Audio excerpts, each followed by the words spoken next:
Hi, welcome to my channel. I just want to take a few minutes to talk about a clip that I found on the interwebs. And it's Sweet Tea. She's defending her husband, Gregory, as far as supposedly filing charges and reporting the incident that happened in Key West with him and King. Now, it's not quite clear if he filed charges or he didn't file charges. I want to say, I guess he was going to file charges, but he changed his mind and decided not to. Because it's two different stories being told. Anywho, she is being interviewed. I think I don't know if this is a part of her channel and and the Bravo Chevron picked it up, or she's being interviewed by someone else. I can't tell. But she basically, in a nutshell, basically said it was her idea, I think, for her husband to file a police report because just for documentation purposes. She said, "No, I don't think anything happened on the beach when they were running towards each other." But she said, as a paper trail, it needed to document it. But my thing is, isn't video documentation enough? Why do you need a paper trail? Because it's on video what actually happened. And for what I can remember, now, when you're in the midst of things and things are happening to you, you don't quite remember them the way they actually went down. Like it's the sequence of things sometimes get out of order because emotions are high and you are looking to rationalize why you acted the way you did. So you start to reorganize the set of events. However, the video is still the video. And I remember Dr. G running towards King first. When he was trying to get at King, that's when King took off his shirt as if to say, "Come on, you want some of me?" He didn't say it, but that's what I'm thinking he was saying when he was taking off his shirt because he was thinking, "Okay, let's get down to business." Where she's saying that she felt like King was getting ready to do some bodily harm to Dr. G. Because who runs after someone or takes off his shirt after you run someone? Again, the sequence of events are not put in the right place. And she's not remembering correctly how things went down. However, even though they wanted to have a paper trail, okay, the video footage is enough of a trail to go on because it actually shows you what happened and in what sequence. So her rationalizing the fact that they went to the police doesn't make sense. I'm just saying. Everything is on footage. Everything is on video. Um, so her thing was, yeah, he did that. Dr. G took out a report to protect himself. But on the show, Dr. G said he didn't do it. He just decided not that he didn't want to do it. I don't know what is what because we're getting two different, stories. So I have a question for Sweet Tea. Don't get me wrong. I don't dislike Sweet Tea. I don't dislike Dr. G. I just think some things and some actions were uncalled for, petty, childish, what have you. It is what it is. That's their storyline. But I have a question for Sweet Tea. And my question is when you were running towards King and not your husband, were you in your mind thinking you was going to do bodily harm to him? Is that why you ran towards King? Quad had to tell you, go to your husband. Go to your husband. Why was you running towards King? What was you going to do? What were you going to do? So you can't project on King what you might have been thinking you wanted to do to him. Because that's what it sounds like. Oh, who takes off their shirt and runs after somebody if you don't expect to do bodily harm? That sounds like a projection to me. Just saying. Maybe that was in your mind when you ran towards him. But based on the video footage, that trail, the video trail, King didn't take off his shirt and run towards anybody until he thought he was being run towards first. That's how that happened. Y'all, tell me what y'all think. Do y'all remember the sequence of events? Go back and take a look at what actually happened. King was defending himself. And then, if he really wanted to get to Dr. G, I don't think Shaq was going to stop him. He would have did what he wanted to do, but he didn't. And it didn't go that way. After nothing happened, after nothing transpired, nobody touched anybody, then you decide to tell Gregory, oh, he needs to file a police report? To say what? That something might happen because this would almost happen? Is that a falsification? I don't know. What are you documenting? What was the assault? Because both of them were angry and running towards each other. So what would King have said? He started towards me first, and I almost did something because I thought I was being attacked because he started running towards me first. That's stupid. That's stupid. I mean, am I not making sense? If I don't make sense, it's because this whole situation doesn't make sense. But let's take a look at what she was saying. Of them trying to make it seem like I'm aggressive. Like, for one, because I remember Toya actually made a statement at the table, and she was like, well, whenever you're heightened, it gets other people, upset and heightened up and stuff like that. And I'm like, well, the times that I got upset is when my husband was getting attacked, and that definitely was meant to like really cause bodily harm. Nobody takes their shirt off and run towards someone without like really trying to do something. So it's just like, that's why I can't even.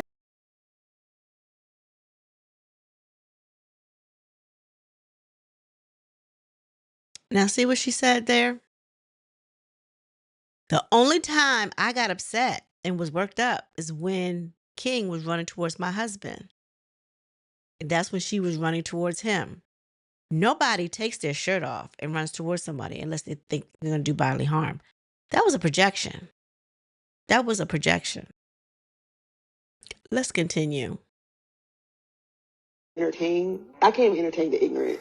So if Gregory feels the need that he has to protect himself, so well be it. Protect himself. And that, and I think that he has to. Being a provider, a doctor, like, of course, that's number one. Because the men, they're not cast members. So he had every right to do what he needed to do. And I was going to support that. You do need a paper trail in case something happens, because even though, like, I have been invited to go to certain spaces that I know that I wouldn't be welcome to in somebody's house, and I was like, no, I can't do that. Because if something happens and I need to defend myself, I can't, and the police are getting called, I can't rely on production to save me. They're not going to be able to do anything. They're not an authoritative. Why do you think if you're being invited to someone's house that they're inviting you over there to fight? If I'm inviting someone to my home, I'm not inviting you to fight me in my home. I'm not going to do that. First of all, I use my words. Point blank, period. Second of all, this sounds like you are easily provoked by these ladies. These ladies poke, and they are good at what they do. They poke.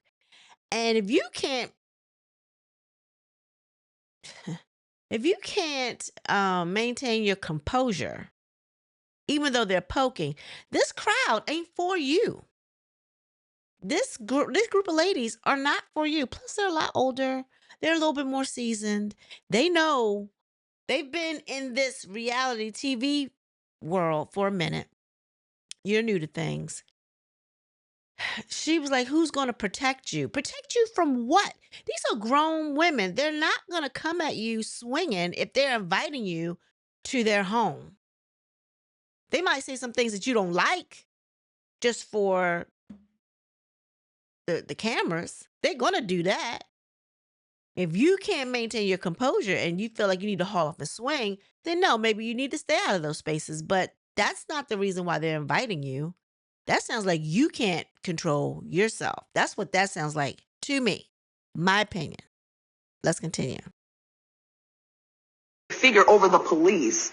So I was like, absolutely not. We got to report that to make a paper trail. If the Gregory felt the need to do that, I totally understand. This is a workplace as much as everybody says, this is my job, this is my job. At a real job, you have to have a paper trail. You have to report things just in case something hits the fan. You know, you have to protect yourself. And so I don't blame him if he wanted to do that. And I was going to support my husband. That's why I said, it ain't none of your business if it don't concern you. Gregory was really disappointed when we had to leave.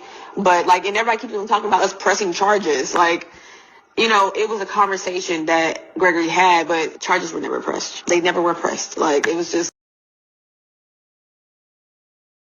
Okay, so she admits it. Charges were never pressed. He never pressed any charges. So what was the paper trail for? What was the documentation for? They don't, I guess you can take a police report just to say this was happened. I don't want to press charges, but isn't that a waste of time? All I'm saying is they had video footage of actually what went down.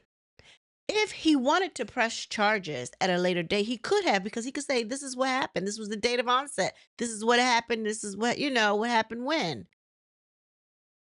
That doesn't make any sense to me. Am I not thinking of this properly? If I'm not, please, y'all, I'm not opposed to anybody correcting me down here. Go ahead. Go for it.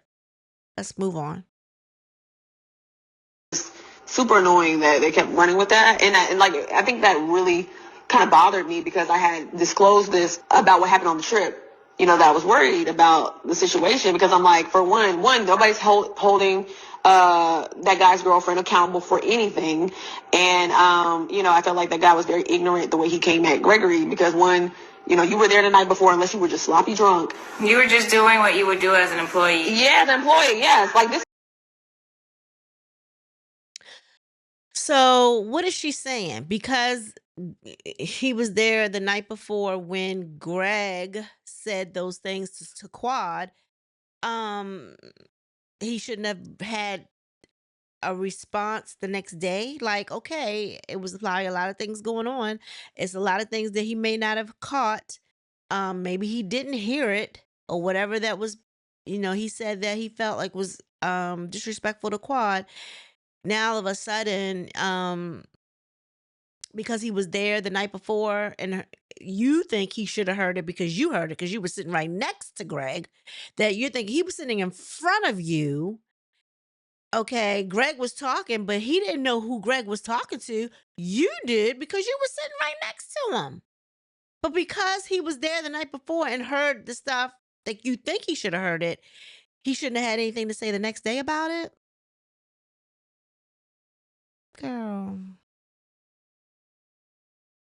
This is still a job and you're supposed to report things to HR. But already when I called HR, they had already knew about it. Like somebody had already called. I don't know whether if it was Phaedra or what, but they had already called. And so they decided to separate us. I felt like the cast tried to come and blame that on me and hold me accountable for what production did.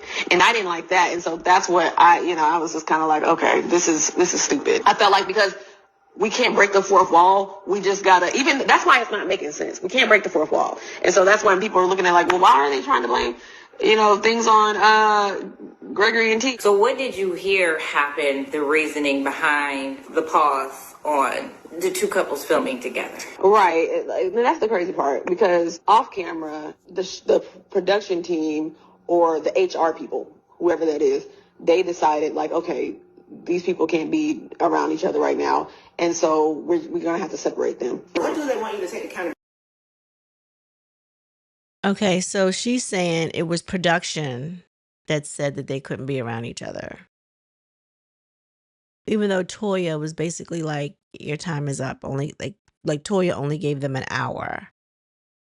And I'm thinking this is at the Georgetown affair. I mean, I don't know. I guess so. But if no charges were pressed and there was no restraining order, that sounds like Toya didn't want y'all there because Toya was the one that came up and said you all can't be around each other, and they're on their way. And whoever they were, is like Quad, King, Dr. Damon, and Dr. Heavenly. I don't know. Sounds a little messy. Sounds a little messy. Ability for it. Child, I don't know.